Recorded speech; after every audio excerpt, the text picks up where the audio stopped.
हाँ, अब देखो ये जो क्वेश्चन है ना, ये इसके 3 पार्ट, जो तीनों ही पार्ट इतने शानदार है, ये कॉम्पिटिटिव एग्जाम में पूछे गए हैं, सीधे सीधे बड़े बड़े कॉम्पिटिटिव एग्जाम में, चाहे वो एसएससी हो, चाहे वो सिविल सर्विसेज हो, जिसके अंदर प्रीलिम्स के अंदर मैथ्स आती है, तो उन सब के अंदर ऐसे क्वेश्चन आ रहे हैं। मतलब एक तरीके से मैथ सॉलिड हो रही है आपकी, बहुत बड़ी, जितने भी वर्ड प्रॉब्लम है उसको आप एक तरीके से कहते हैं राजी होकर किया करो कि हाँ ऐसे क्वेश्चन आने दो। मतलब जितनी ज़्यादा पकड़ोगी उतनी आगे बहुत बेनिफिट रहेगा, ठीक है। जैसे कि कितना प्यारा क्वेश्चन है, यह कि Yash scored 40 marks in a test, Yash ने 40 नंबर लिए। पहले इसको सीखना, क्वेश्चन बिल्कुल डिफरेंट, आज तक ऐसा क्वेश्चन आपने नहीं पढ़ा। यानी कि ये एक थोड़ा सा मैं आपको रफली बताता हूँ, डायग्राम बना के, यश नाम का लड़का है, इसने 40 नंबर प्राप्त करे, ठीक है, 40 मार्क्स। लेकिन कैसे प्राप्त करे कि उसने एक टेस्ट दिया था, उस टेस्ट में इसके ऐसे मान लो कि जैसे नौकरी के एग्जाम देते हैं अपन कॉम्पिटिटिव एग्जाम, तो कॉम्पिटिटिव एग्जाम माइनस मार्किंग होती है, वैसे इसके भी माइनस मार्किंग हो रही थी। तो 40 मार्क्स मिले कब, जब उसे सही, जैसे उसने सही क्वेश्चन किया तो उसको सही के बदले मिल गए 3 नंबर, ठीक है। और जैसे ही एक भी अगर गलत हुआ तो गलत होते ही उसके 1 नंबर की कटौती हो गई, ठीक है। 3 तो मिल रहे थे, वापस हर बारी एक भी गलत कर देगा तो 1 नंबर कट। यानी कि अगर वो एक सही करे और एक गलत करे तो बताओ कितने नंबर मिलेंगे, 2। कैसे कि सही पर उसको मिले 3, लेकिन एक वापस कट गया तो मिले कितने, 2। ये सिस्टम चलता रहा। इस तरीके से करते करते करते उसने 40 नंबर फिर भी उसके आ गए, ठीक है। एक बात तो ये।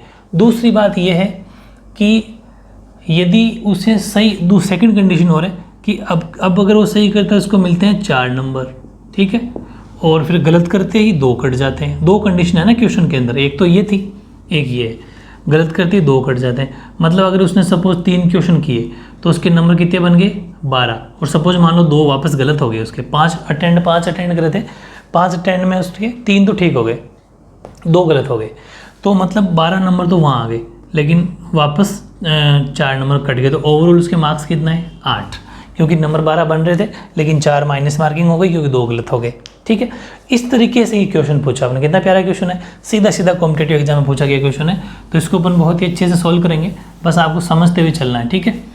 तो अब इसको अपन सही गलत को कुछ मान लेते हैं कि लेट करेक्ट आंसर, ठीक है, करेक्ट आंसर को अपन ले लेते हैं, सपोज x है, माना सही उत्तर को तो x ले लिया, एंड लेट इनकरेक्ट आंसर की अगर अपन बात करें, यानी कि इनकरेक्ट हिंदी में क्या लिखा हुआ है, अशुद्ध ना, हाँ, माना सही, तो आप इसकी लैंग्वेज रख लिया करो, शुद्ध उत्तर, ठीक है, और माना अशुद्ध उत्तर। अच्छा, नंबर ऑफ, और लेट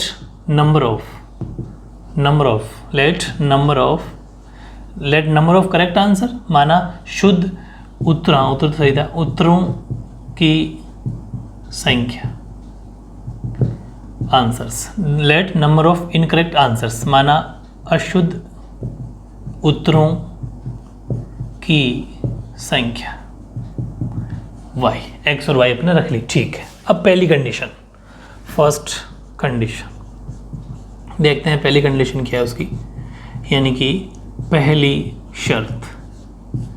पहली शर्त ये है कि उसने, हाँ, यश ने एक टेस्ट में 40 नंबर मिले, ठीक है, ये पहले लिख सकते हैं, 40 मार्क्स मिले, बराबर में 40 मार्क्स। लेकिन कब, जब उसे सही उत्तर पर 3 अंक, यानी कि Yash scored 40 marks in test getting 3 marks for each right answer, ठीक है, 3 नंबर, राइट को अपन दिखा रहे हैं x है तो 3x हो जाएगा। फिर अशुद्ध करने पर 1 अंक की कटौती, and losing 1 marks for each wrong answer. अब यहाँ आप जो गलती करोगे वो क्या करोगे, जो हर बारी करते हैं ना, प्लस नहीं करना है, यहाँ -1y, और फिर मिला के उसके 40 मार्क्स आए। ये ध्यान रखना, ये उसको मिले लेकिन ये इसके वापस कट गए, इसमें से तो कटे, इसलिए 3x - 1y = 40, 3x + 1y मत कर देना। आई थिंक आपने ये सोचा होगा, वो मिस्टेक हो जाएगी। हालांकि ये 1 लिखने की जरूरत नहीं, लेकिन फॉर्मेलिटी के तौर पे अपन लिख दिया, तो इसको अपन ये हो गया, या फिर इसको अपन ये लिख सकते हैं कि 3x - y - 40 = 0। इक्वेशन फर्स्ट, यहीं पर इक्वेशन फर्स्ट बन गई, ठीक है। सेकेंड कंडीशन देखते हैं। सेकेंड कंडीशन का मतलब हो गया दूसरी शर्त।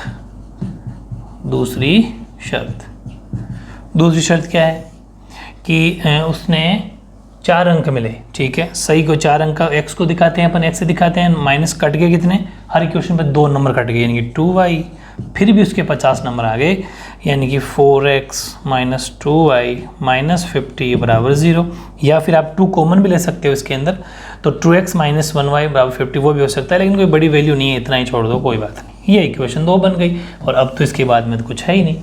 अब इसने पूछा क्या, नंबर ऑफ क्वेश्चन, कितने उसने क्वेश्चन अटेंड करे, ठीक है, अटेंड कितने क्वेश्चन करे, तो अपन कोई से मेथड से कर सकते हैं क्योंकि इसमें मेथड की कोई गारंटी तो है नहीं, एलिमिनेशन से कर लो, चाहे सब्स्टिट्यूशन से कर लो, चाहे कोई से भी कर लो, ठीक है।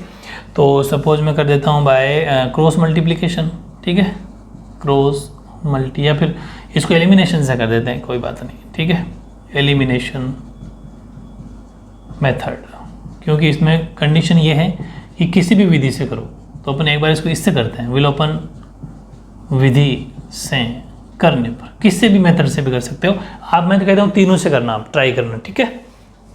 फर्स्ट है 3x माइनस वाई माइनस 40, और सेकंड है, एक काम करते हैं फिर, अगर एलिमिनेशन से कर रहे हैं तो फिर इसको इजी बना लेते हैं, इसको इक्वेशन 2 ना देके इसको ऐसा लिखते हैं, 2 कॉमन ले लेते हैं, 2 कॉमन लिया तो बच गया 2x माइनस 1y माइनस 25 बराबर 0, ये 2 जाके इधर ख़त्म हो जाएगा, 2x माइनस वाई माइनस 25 बराबर 0 बन जाएगा, क्यों, क्योंकि 2 जाएगा 0 के बटे में, तो 0 के बटे में जाते ख़त्म, 0 बन जाएगा, तो अब इजी बन जाएगा 2x माइनस वाई माइनस 25, है ना easy, equation first, equation second.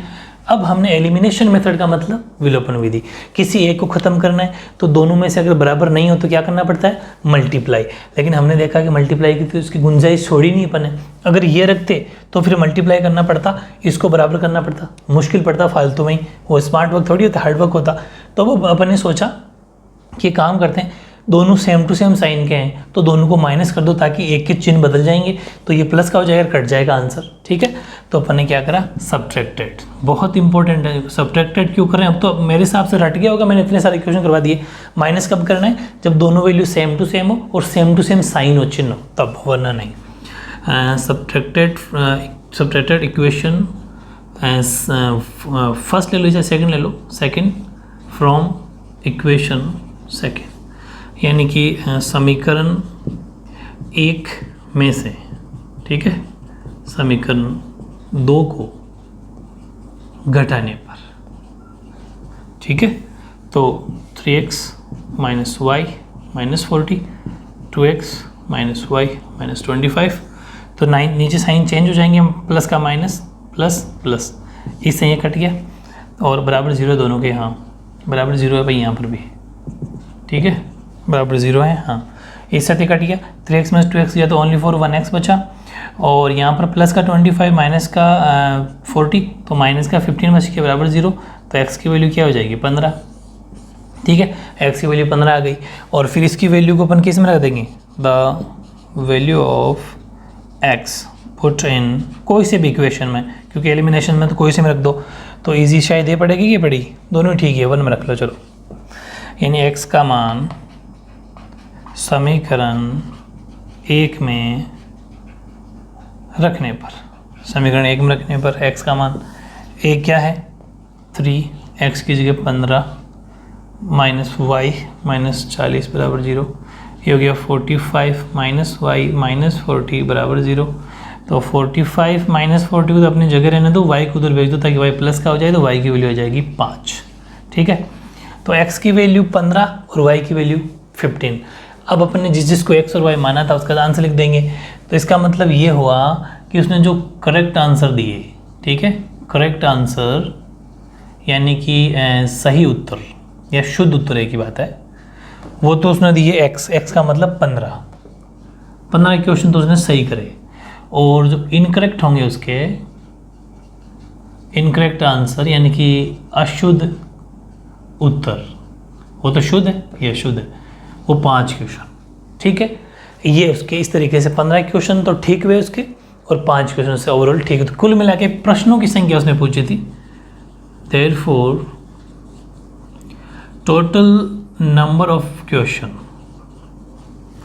अतः कुल प्रश्नों की संख्या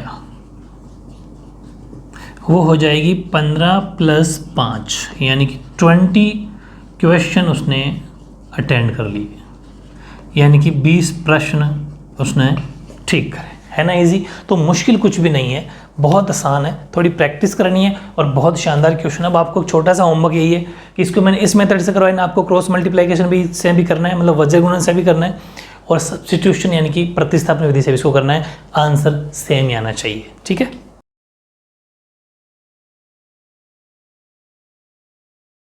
हाँ, अब देखो ये जो क्वेश्चन है ना, ये बहुत शानदार क्वेश्चन है। ठीक है। ये क्या कह रहा है इसमें, पहले तो दो बातें मैं आपको पहले स्पेशली बता दूं कि जब भी कोई ट्रेन चलो, जैसे क्वेश्चन आएगा 2 ट्रेनें चल रही है ना, या फिर कोई 2 बसें चल रही है, या फिर 2 कारें चल रही है, कुछ भी चल रहा हो, अगर वो सेम डायरेक्शन में चले, पूरी बात को दिमाग फिट कर लो, अगर दोनों एक ही दिशा में चले, ध्यान रखना, लिख लो साइड में कहीं पर, ये नोट करके लिख लेना कि अगर कोई भी 2 कारें वो सेम डायरेक्शन में चले, मतलब दोनों एक ही दिशा में चले, ठीक है, एक ही दिशा में, एक ही दिशा में, तो जो उन दोनों की जो दूरी होगी, जो डिस्टेंस होगी, ठीक है, और एक होता है ऑपोजिट डायरेक्शन, अभी बताऊंगा ना, ऑपोजिट डायरेक्शन यानी कि विपरीत दिशा, विपरीत दिशा में, इन दोनों को समझना है। विपरीत दिशा के अंदर तो हो जाएगी दोनों की डिस्टेंस प्लस डिस्टेंस, डिस्टेंस का मतलब दूरी, दोनों की दूरी आपस में जुड़ जाएगी, और यहाँ हो जाएगी माइनस। ये चीज़ आपको समझनी है। ठीक है, इसको कहीं पर साइड में लिख लेना और दिमाग में बिल्कुल हमेशा के लिए फिक्स कर देना कि जैसे ही आमने सामने से ट्रेनें आएगी तो उनकी स्पीड जुड़ेगी। ठीक है, और एक ही सेम डायरेक्शन दोनों चल रही है तो फिर उसकी जो स्पीड है, जो डिस्टेंस है, वो माइनस, बीच में माइनस लगेगा, ये ध्यान रखना। ठीक है, ये दोनों दिमाग में फिट करना है आपको। अब इसमें कन्फ्यूजन भी रहता है कि यार एग्जाम में कन्फ्यूज हो जाएंगे कौन से माइनस और कौन से प्लस होगा। तो एक ऐसे एक बात सोचो कि जैसे आप अपनी स्कूटी से या बाइक से जा रहे हो, स्कूल जा रहे हो, तो आप जा रहे हो, सामने से एक गाड़ी और आई या फिर एक बाइक आई, आपके पास आने के लिए हवा सा लगा, जोर से, ऐसा जोर से हवा लगी, मतलब ऐसा लगा जैसे आपकी स्पीड को धक्का लगा, मतलब ऐसा मान लो कि जब झटका लगे तब जुड़ेगी और स्पीड जुड़ गई, ऐसा मान लेना। ठीक है, मतलब ये सोचना है, वैसे तो कोई सिंपल है, कोई मुश्किल नहीं है। सेम डायरेक्शन, एक ही दिशा में, एक ही दिशा का मतलब ऐसा समझ लो, हाँ, एक ही दिशा का मतलब ऐसा एरो बनता है, ऐसा मतलब एक ही दिशा, मतलब ये माइनस, बस ऑपोजिट, एक इधर से है, एक इधर से, ऐसा मान लो तो प्लस। तो कन्फ्यूज मत होना, एग्जाम में हो जाता है कन्फ्यूजन कि किस में प्लस था किस में माइनस था। ठीक है, ये चीज़ आपको दिमाग में रखनी। अब अपना सोल्यूशन स्टार्ट करते हैं। तो सोल्यूशन देखो, क्वेश्चन है कि places A and B are 100 kilometre apart on highway. ठीक है, एक हाईवे के ऊपर, एक राजमार्ग, हाईवे मतलब राजमार्ग को 2 स्थान है ए और बी। ठीक है, 2 स्थान है ए और बी, एक स्थान ए है मतलब उस जगह का नाम है और एक बी है, वहाँ से 100 किलोमीटर की डिस्टेंस है। ऐसा मान लो कि एक तो स्थान ये ए है और एक ये स्थान है बी, इन दोनों के बीच की जो डिस्टेंस है वो 100 किलोमीटर है। समझ में आ गई बात? ठीक है, फिर एक कार ए से, एक कार तो यहाँ से चलती है, और एक कार बी से, एक कार यहाँ से चलती है। ठीक है, दोनों एक ही समय में, एक ही समय का मतलब कोई फिक्स टाइम मान लेते हैं कि वो एक ही समय में यहाँ से चलना स्टार्ट करती है, लेकिन दोनों की स्पीड अलग अलग है। इसकी पता नहीं क्या स्पीड, तो मान लेते हैं x किलोमीटर प्रति घंटा है और इसकी y किलोमीटर प्रति घंटा है, ऐसा मान लेते हैं भाई। स्पीड या चाल, स्पीड या चाल का मतलब होता है किलोमीटर प्रति घंटा। ठीक है, कि 1 किलोमीटर में, सॉरी 1 घंटे में कितना किलोमीटर चली, वो हमेशा स्पीड को किलोमीटर पर घंटे में लिखा जाता है। या फिर कभी कोई ये कह दे कि नहीं किलोमीटर पर सेकंड में लिखो, तो फिर वैसा लिख लेंगे, सॉरी वो मीटर पर सेकंड में, वो अलग अलग चीज़ें होती है, लेकिन मोस्टली किलोमीटर प्रति सेकंड में स्पीड होगी, ये आपको याद रखना है। वैसे भी इसमें किलोमीटर में लिखा हुआ है, 100 किलोमीटर, 100 किलोमीटर, किलोमीटर के साथ में घंटा आएगा। अब देखो हुआ क्या कि one car start from A and another car start B at same time if the car travel in the same direction different speed. दोनों की स्पीड अलग अलग है, इसलिए अपन एक को एक्स मान लेंगे, एक को वाई मान लेंगे, क्योंकि दोनों की स्पीड अलग अलग है। एक तो यहाँ से जा रही है, एक वहाँ से जा रही है, दोनों चल रही है, फुल स्पीड में चल रही है, जो भी इनकी स्पीड है, लेकिन दोनों चलते चलते चलते चलते ये भी इधर चल रही है, पूरी बात समझना, ये भी इधर चल रही है, ये ऑलरेडी आगे हैं, इससे आगे हैं, 100 किलोमीटर आगे हैं, लेकिन इतना 5 घंटे बाद में, कितनी देर बाद में, 5 घंटे बाद में दोनों आपस में मिल जाएगी। इसका मतलब सीधी सी बात है कि एक की स्पीड ज़्यादा है, तभी उसको कवर करके 5 घंटे में दोनों एक जगह इकट्ठे हो रहे हैं। इसका मतलब ये हो गया कि अपन को बताना है कि दोनों 5 घंटे में तो मिलते हैं, लेकिन इसका मतलब क्या हुआ। अब हाँ, अब यहाँ एक बात और ध्यान देना, ये जो मैं छोटा सा स्ट्रक्चर बना भी बना लेना है साइड में, कि इसका मतलब ये हुआ कि कार ए भी 5 घंटे चली, कार बी भी 5 घंटे चली।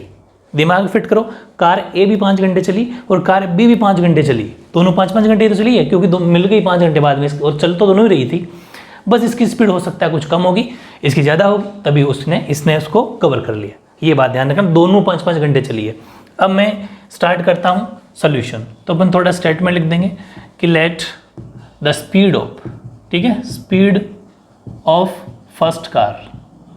अभी मैंने पूरा क्वेश्चन नहीं पढ़ा, ध्यान रखना, है ना। एक कंडीशन पड़ी है, माना कि पहली कार, स्पीड को हिंदी में बोलते हैं चाल, ठीक है, वो है x किलोमीटर प्रति घंटा, हिंदी वाले किलोमीटर प्रति घंटा लिख देना, ठीक है। फिर सेकंड मान लेते हैं, let the speed of second car, ठीक है, और सेकंड कार का मतलब माना कि दूसरी कार की चाल, और वो है y किलोमीटर प्रति घंटा। ये तो स्ट्रक्चर बनाया था मैंने, वो वैसा कुछ। आप एक बात और बता दो, चाहो तो एग्जाम में डायग्राम छोटा सा बना के आ जाना, बहुत अच्छा रहेगा।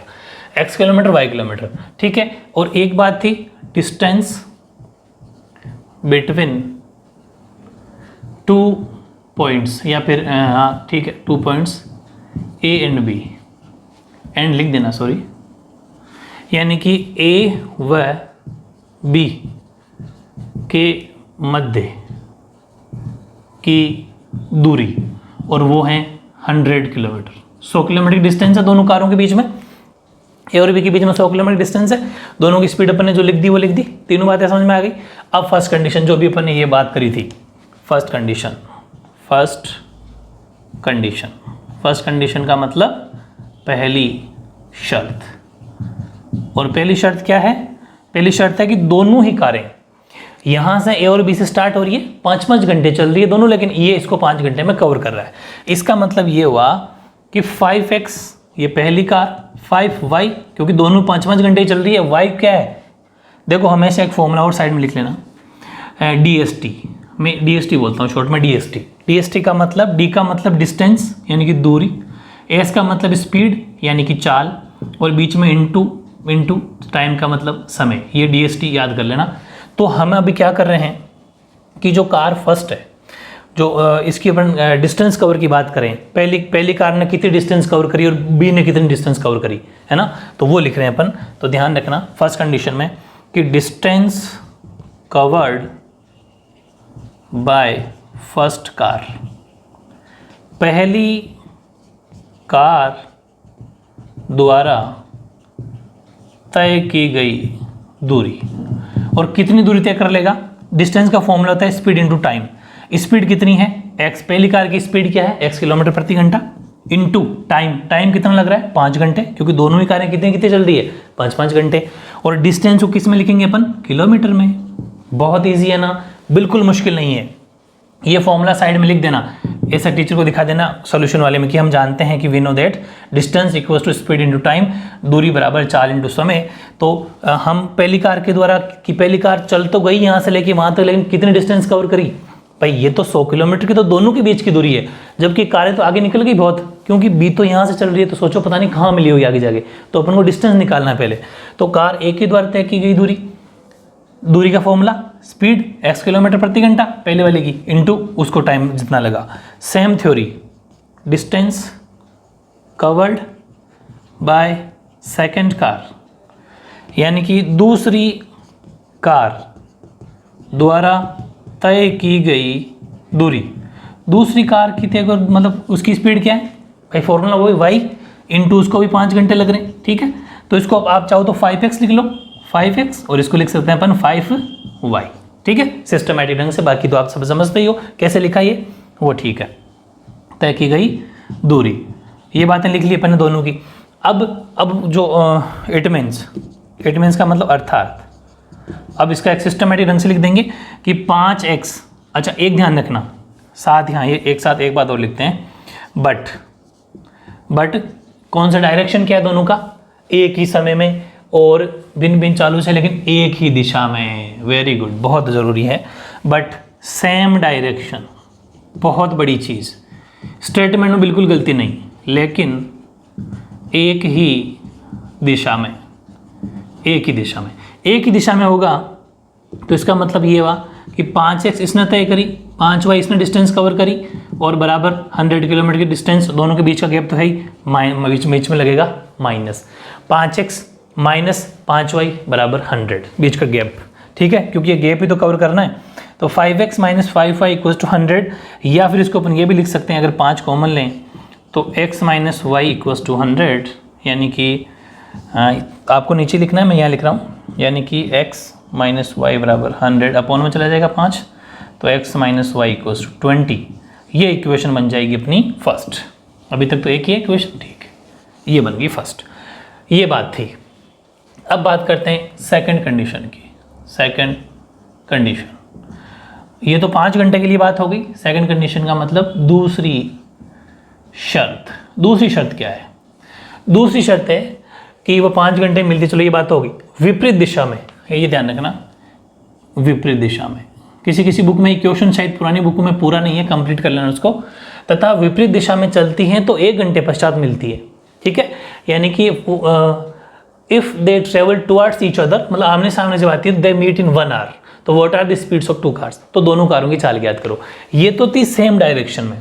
अब बात कर रहा है वो विपरीत, यानी कि ऑपोजिट डायरेक्शन, ऐसा लिख सकते हैं अपन। ऑपोजिट डायरेक्शन का मतलब विपरीत, विपरीत दिशा। विपरीत दिशा में जब चलेगी तो वो 1 घंटे के अंदर मिलने लग रही है। इसका मतलब वही same, distance covered by first car, आपको पूरा लिखना है, पहली कार द्वारा तय की गई दूरी, ठीक है। स्टेट आपको ये पूरी थ्योरी वही वापस लिखनी है। तो ये फॉर्मूला क्या होता है? Speed into time. स्पीड कितनी पहली कार की? x इंटू टाइम कितना? 1 घंटा। तो x इंटू 1 लिखने की क्या जरूरत है? सिर्फ x लिख दो, x किलोमीटर। समझ में आ गई भाई? डिस्टेंस का फॉर्मूला होता है स्पीड इंटू टाइम। सेम वही चीज़ है यहाँ वाली, जहाँ 5x लिखे थे वहाँ 1x लिख देंगे, लेकिन क्योंकि 1 घंटा लग रहा है वहाँ 5 घंटे लग रहे थे, लेकिन 1 का क्या लिखना, x लिख दो। Distance covered by second car, दूसरी कार द्वारा तय की गई दूरी, y किलोमीटर। क्यों? 1 स्पीड y इंटू 1 यानी कि y, ठीक है। अब विपरीत डायरेक्शन है तो सीधी सी बात है, फॉर्मूला क्या बन, सॉरी इक्वेशन क्या बन जाएगी? x, ध्यान रखना, प्लस, विपरीत डायरेक्शन में प्लस, ऑपोजिट डायरेक्शन में माइनस। ये है बात, यहाँ गलती हो जाएगी, ठीक है। तो x plus y equals to distance, वही दोनों ही कहने, चाहे उल्टे सीधे कैसे भी हो, डिस्टेंस और बीच का गैप है उसको का ही है, ठीक है। x प्लस वाई बराबर 100, ये समीकरण 2। गलती मत कर देना, पूरा स्टेटमेंट आना चाहिए वरना कोई मार्क्स नहीं है। ये बात हो गई। अब कोई सही मेथड से कर सकते हैं, तो इक्वेशन फर्स्ट ये रही, एलिमिनेशन से कर लेते हैं, ठीक है। हालांकि उससे भी कर सकते हैं, क्रॉस मल्टीप्लिकेशन में भी, लेकिन स्पेस चाहिए अपन को। चलो क्रॉस मल्टीप्लिकेशन कर लेते हैं, क्योंकि बाकी तो बहुत ज़्यादा इजी है, उसकी प्रैक्टिस होनी चाहिए। क्रॉस मल्टीप्लिकेशन मेथड, ठीक है, यानी कि वज्र गुणन विधि, क्योंकि ये थोड़ी सी मुश्किल है और बाकी तो सब इजी है। वज्र गुणन विधि के लिए अपन क्या करेंगे? इक्वेशन जो फर्स्ट है वो x माइनस वाई माइनस 20 बराबर 0, ये समीकरण एक थोड़ा मॉडिफाई कर देंगे अंदर लाके, और सेकंड में x प्लस वाई माइनस 100 बराबर 0, समीकरण 2, ठीक है, अंदर ले लिया और कोई बात नहीं। तो a1 a2, a1 की 1 a2 की 1, b1 की -1 b2 की +1, c1 की -20 और c2 की -100, ठीक है। इसमें दोनों ही मामला है क्या कि अपन अगर इसको एलिमिनेशन मेथड से करते, विलोपन विधि से अगर करते, तो इसमें y से y पहले ही कट रहा था, तो अपन चाहते तो समीकरण 1 और समीकरण 2 को डायरेक्ट जोड़ देते, प्लस करते, बिना साइन चेंज करे y से y खत्म कर देते। या फिर आप चाहते कि नहीं मैं x को खत्म करना चाहता हूँ, तो x को खत्म करते तो माइनस कर देते दोनों के, ताकि किसी एक x का साइन चेंज हो जाए। मैं जानबूझ के एक्स्ट्रा बात बता रहा हूँ, हालांकि अभी अपन विलोपन या एलिमिनेशन नहीं कर रहे हैं, अभी अपन क्रॉस मल्टीप्लिकेशन कर रहे हैं, ठीक है। चलो अब फॉर्मूला वही, x की वैल्यू तो b1 b2 c1 c2, y के लिए a1 a2, 1 के लिए b1 b2, ये क्रॉस मल्टीप्लाई, ठीक है। कैसे लगाते हैं ना, एरो से कोई फ़र्क नहीं पड़ता, अल्फ़ाबेट के हिसाब से एडजस्ट करना होता है। b1 c2 minus b2 c1 बराबर y की वैल्यू क्या हो जाएगी? a2 c1 minus a1 c2 बराबर 1 की वैल्यू क्या हो जाएगी? a1 b2 minus a2 b1, ठीक है, कोई गलती ना रह जाए और तो कोई बात नहीं है। b1 c2 b2 c1 इसके लिए A2 पहले लिख दिया अल्फ़ाबेट के हिसाब से, तो कोई बात नहीं, A2C1 और A1C2, फिर यहाँ पर A1B2 और A2B1, हाँ ठीक है। अब वैल्यू पुट कर दो, तो x अपॉन B1 की वैल्यू ये रही -1, ठीक है, B1 की वैल्यू -1 है। C2 की वैल्यू ये रही -100 है, -100 हो गई, ठीक है। फिर बराबर सॉरी माइनस B2 की वैल्यू हो गई, B2 की वैल्यू है 1, C1 की वैल्यू -20। हाँ अब देखो अपने पास स्पेस हो गया थोड़ा, मैंने उनको रफ कर दिया है। हाँ अब अपन y की वैल्यू रख लेते हैं, y की वैल्यू हो जाएगी A2 की वैल्यू है अपने पास 1 और C1 की वैल्यू है -20 माइनस A1 की वैल्यू है अपने पास 1 और C2 की वैल्यू अपने पास -100, ठीक है। ऐसे ही 1 की वैल्यू, 1 के लिए A1 की वैल्यू है 1 और B2 की वैल्यू है अपने पास 1, ये भी 1, फिर माइनस, फिर A2 की वैल्यू अपने पास है 1, ठीक है, और B1 की वैल्यू है 1, B1 की वैल्यू भी 1, एक बार चेक कर लेते हैं। A1 की वैल्यू 1, B2 की वैल्यू 1, A2 की वैल्यू अपने पास 1 और B1 की वैल्यू -1, ठीक है।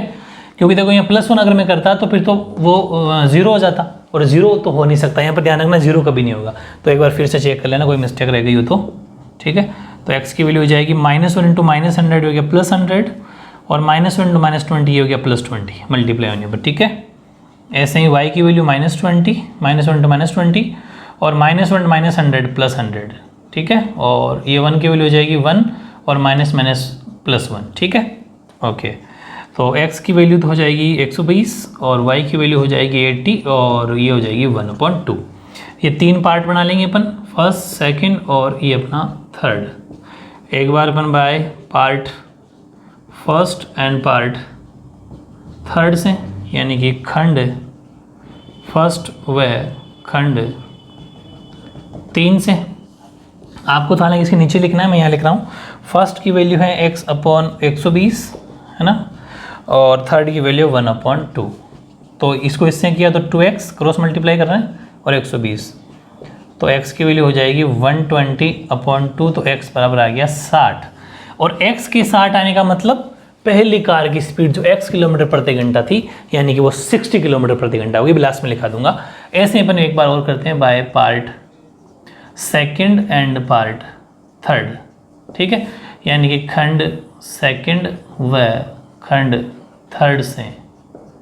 सेकंड और थर्ड क्या है, सेकंड है y/80 और 1/2, क्रॉस मल्टीप्लाई किया तो 2y = 80, तो y = 80/2, 80 है यहाँ पर, ठीक है, 80, तो y की वैल्यू आ गई 40। बस इसका मतलब दूसरी कार की स्पीड है 40 किलोमीटर प्रति घंटा और पहली की 60 किलोमीटर प्रति घंटा, तभी इसने इसको कवर कर लिया था, ठीक है। तो लास्ट में आप ये लिख देना कि therefore the speed of first car, अतः पहली कार की चाल वो तो है 60 किलोमीटर प्रति घंटा, 60 किलोमीटर, क्योंकि पहली कार को अपन x माना था। ऐसे सिमिलरली सेकंड कार की अगर बात की जाए, सेकंड कार है 40 किलोमीटर प्रति घंटा। इंग्लिश वाले ऐसे लिख दिया करो, 60, हिंदी वाले 60 किलोमीटर प्रति घंटा, ऐसा 40 और उसकी 60 किलोमीटर प्रति घंटा, ऐसे, ठीक है, प्रति का साइन लगा के ऐसे। तो दोनों आंसर हो गए हैं। बहुत ही शानदार क्वेश्चन था। थोड़ी सी मेहनत अगर करोगे तो कोई गलती नहीं होगी। जो मैंने यहाँ पर 2 बातें लिखवाई थी प्लस माइनस वाली, बस उस पर ध्यान रखना है, ठीक है, ओके।